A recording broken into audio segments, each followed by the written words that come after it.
সবাই কেমন আছেন? আলহামদুলিল্লাহ আমিও ভালো আছি। গরুর মাংস, একদম কোরবানির মাংস বেশি করে রান্না করতে আমার ভালো লাগে এবং টেস্টটাও অনেক ভালো আসে। তো আমি আজকে আবারও রান্না করতেছি। কিভাবে রান্না করতেছি সেটাই আপনাদের সঙ্গে শেয়ার করতে চলে আসলাম। চলেন তাহলে দেখি কি কি দেওয়া যায় আর কি কি দিয়ে রান্না করতেছি। এই পর্যায়ে আমি দিয়ে দিব পেঁয়াজ কুচি। আমার মুখে প্রায় 3 মুঠ পেঁয়াজ কুচিটা আমি দিয়ে দিচ্ছি। কাঁচামরিচ আর একটু লাগবে, আমি এটা দিয়ে দিলাম। রসুন আছে, দিয়ে দিলাম। আদা রসুন জিরা বাটা আমার মুঠে প্রায় 1 মুঠ। আমি ওইভাবে বেশি মাংস যেহেতু মেপে ওইভাবে দেওয়া যাবে না, আমি হাত দিয়ে পরিমাণ মতো দিয়ে দিচ্ছি। তারপরে গোটা মরিচ, শুকনা গোটা মরিচ কয়েকটা দিলাম, 15টার মতো। তারপরে দিব কালো এলাচ 6-7টা, 10-15টা সাদা এলাচ, পরিমাণ মতন দারচিনি, গোলমরিচ এটাও একটু পরিমাণ মতো দিয়ে দিবেন। তেজপাতা এই 10-15টা, স্বাদ অনুযায়ী লবণ, সব কিছু দিয়ে আমি অবশ্য মাখাবো এই জিনিসটা হাত দিয়ে ভালো করে। গরুর মাংস ঝাল ঝাল না হলে ভালো লাগবে না, তো এখানে আমি গুঁড়া মরিচের পাউডার দিলাম 2 চামচ। কারো যদি আরও ঝাল খেতে মন চায় সেই ক্ষেত্রে আরেকটু দিতে পারেন। আর হলুদ দিব, আমার ছোটো চামচ যেহেতু আমি ছোটো চামচ দিয়ে হলুদটা দিচ্ছি, যেহেতু এখানে প্রায় 3.5টার মতন দিয়ে দিলাম। আর 1 চামচ পরিমাণ জিরা গুঁড়া, এটা ভেজে নিয়ে তারপর ব্লেন্ড করে নেওয়া হয়েছে। এটা আমার সিক্রেট মশলা। এখন দিচ্ছি এগুলা 1 চামচ করে। হয়ে আসার আগ দিয়ে আবারও এই মশলাগুলো আমি দিব। আর দিব ধনা গুঁড়া, এটাও ভেজে গুঁড়া করে নেওয়া হয়েছে। আর এই পর্যায়ে আমি দিয়ে দিব 1/2 লিটারের একটু কম আমি সয়াবিন তেল। যেহেতু মাংসের পরিমাণ বেশি, তো আমি এখানে তেলটা দিয়ে দিলাম। এরপর আমি ভালো করে হাত দিয়ে মাখবো, এটাই হলো রহস্য।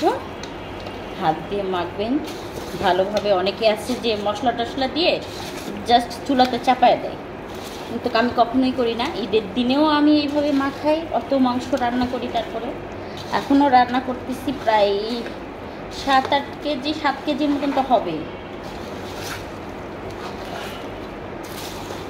তো আমি এই ক্ষেত্রে হাত দিয়ে এইভাবে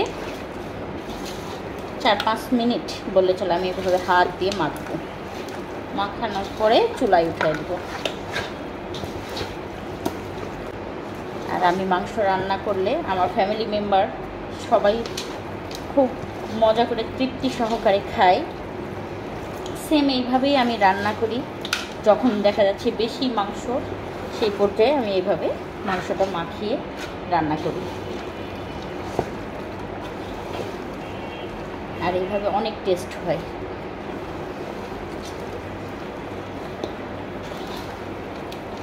আমার বাবা বলতো যে মাংস হোক আর যাই হোক, এই যে মাখাচ্ছি, মাখানার উপরেও অনেক সময় টেস্টটা বাড়ে। তো আমার বাবাকে এভাবে মাখাইতে দেখছি যখন বেশি মাংস হয় কুরবানির সময়। আগে, এখন তো সেরকম করতে পারে না, কিন্তু এখন তারপরেও বাবা আমার সঙ্গে এখানে আসলে আমার অনেক হেল্প করতে বাবা,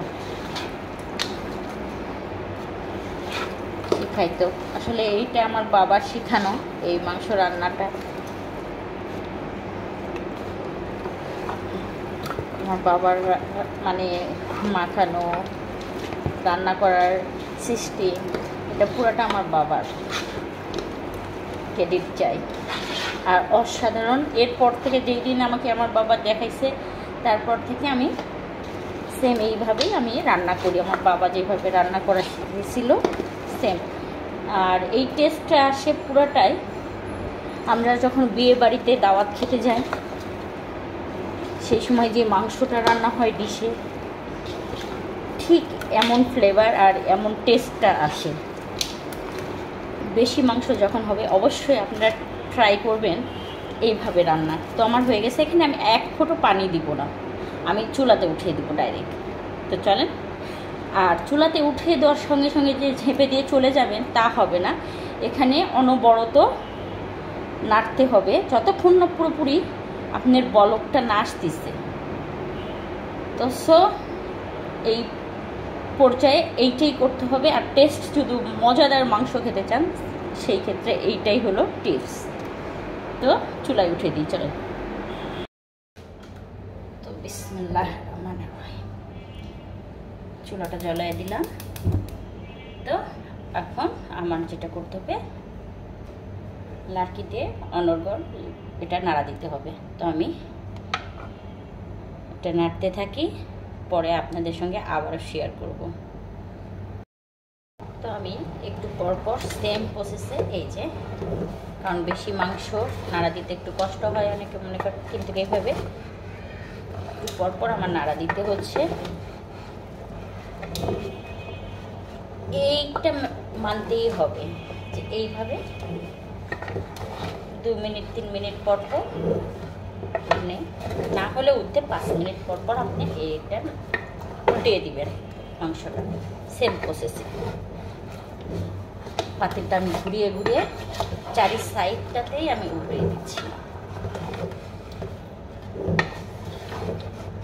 আমি মাংস রান্না করা দেখিয়েছি প্রেশার কুকারে, এমনিতে, কিন্তু এইভাবে আমি বেশি মাংস একবারে রান্না করে কখনো দেখাই নাই। তো ভাবলাম এটাও একটু শেয়ার করি আপনাদের সঙ্গে। আর আমার ভিডিও অনেক বড় হয়ে যায়, অনেকে হয়তো দেখে না, আমি রেগুলার ছাড়ি, আমার ভালো লাগে বিধায় আমি ভিডিও ছাড়ি। তো অবশ্যই আপনারা পাশে থাকবেন, লাইক কমেন্টস করবেন, ইউটিউবে ফলো দিবেন, সাবস্ক্রাইবও করে দিবেন। তো আবারও আমি নাড়া দিচ্ছি, ঠিক সেম প্রসেসে আমার এই 2-3 মিনিট পর পর আমি এই মানে পুরোপুরি মাংসটা বলক আসা পর্যন্ত আমি এই কাজটাই করব। হ্যাঁ, অনেক কষ্ট, খেতেও অনেক মজা। এইভাবে রান্না করবেন, বাইরে যেয়ে খেতে মন যাবে না, বাসায় তখন বলবেন এইভাবেই রান্না। তো আমি বেশি কথা না বলি, কারণ যে অনেক বড় ভিডিও বানিয়ে ফেলি আমি পেঁচাল পেলে। তো অনেক পানি, অথচ কিন্তু আমি এক ফোঁটা পানি দেই নাই। আর আরও 5-6 মিনিট আমি এটা নাড়াচাড়া করার পরে ঝাপনা দিয়ে ঝেপে দিব। এই পানিটা যখন শুকিয়ে আসবে তারপরে মাংসটা আমি আবারও ভেজে নিব। আমি আগেই প্রসেসিংটা বলে দিচ্ছি, কারণ বেশি বড় হয়ে যাবে ভিডিও তখন।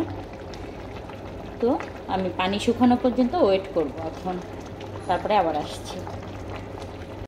তো এই পর্যায়ে আমার পানিটা অনেক শুকিয়ে আসছে, আর এখানে যখন তেল বাইর হয়ে আসবে,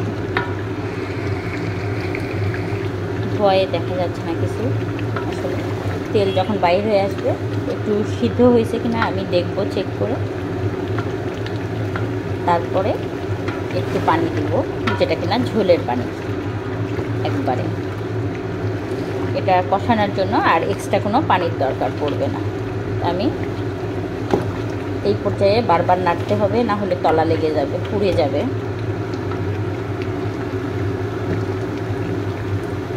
তেল বাহির হয়ে আসলে আবার আসছে। তো এই পর্যায়ে আসলে দেখাচ্ছি তেলটা বাহির হয়ে আসছে, একদম উপরে চলে আসছে। অল্প পানি দিব, কারণ যে মাংস সিদ্ধ হয়ে গেছে। কালারটা মাশাআল্লাহ অনেক সুন্দর আসছে, অতটা ক্যামেরাতে বোঝা যাচ্ছে কিনা জানি না। তো এই পর্যায়ে আমি দিয়ে দিব ঝোলের একটু পানি, দেওয়ার পরে ধনাটা আর জিরা ভাজা, ধনা ভাজা জিরা ভাজাটা মিক্স করব লাস্টে। এখন আমি দিয়ে দিচ্ছি পানিটা, খুব একটা বেশি না, কারণ অল্প পরিমাণে পানি দিব। এই তো জাস্ট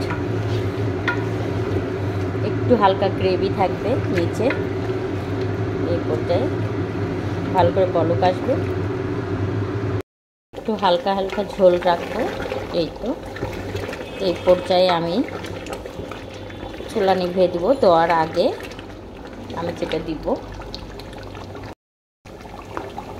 1 চামচ ধনিয়া গুঁড়া, 1 চামচের একটু বেশি দেবো, 1.5 চামচ, আর 1 চামচ দিয়ে আর একটু মানে 1.5 চামচ এটাও দিলাম জিরা গুঁড়া দিয়ে জাস্ট একটু নাড়া দিয়ে আমি রেখে দেব। হয়ে গেছে আমার সব কিছু কমপ্লিট। এইভাবে রান্না করে আপনারা খেয়ে দেখবেন, একদম বিয়ে বাড়ির স্বাদ পাবেন, অনেক মজা, টেস্টি। আমি বাটিতে আর উঠিয়ে দেখালাম না, জাস্ট আপনাদেরকে এইভাবেই দেখাচ্ছি। কালার এইভাবে বোঝা যাচ্ছে না অতটা, তারপরেও রান্না করবেন, খেয়ে বলবেন যে কেমন হয়েছে, আর কমেন্টে অবশ্যই জানাবেন কে কে এইভাবে গরুর মাংস আপনারা রান্না করে খান আমার মতো। তো আল্লাহ হাফেজ, আসসালামু আলাইকুম।